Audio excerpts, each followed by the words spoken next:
Little did I know that lion's mane, even though for many people it's very medicinal and healing and it's part of traditional Chinese medicine, for a small percentage of the population, there seems to be a very dramatic reaction to lion's mane, a strongly inflammatory response that can be just devastating, just debilitating.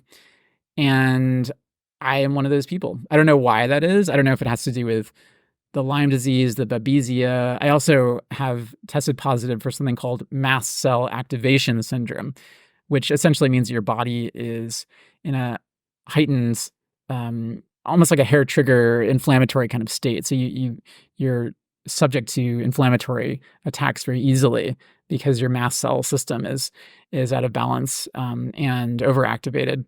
And so it could have been, yeah, it could be that I have some underlying mushroom or mold allergy. I do have a penicillin allergy, which is, derived from mold. So I don't know exactly what it was, but clearly there's some kind of sensitivity I have to lion's mane because it just completely destroyed, I feel like, my neurocognitive capacity for about at least 2 years. It was really hard. It felt like someone had poured molasses into my brain. All of my cognitive processes were just dramatically slowed down.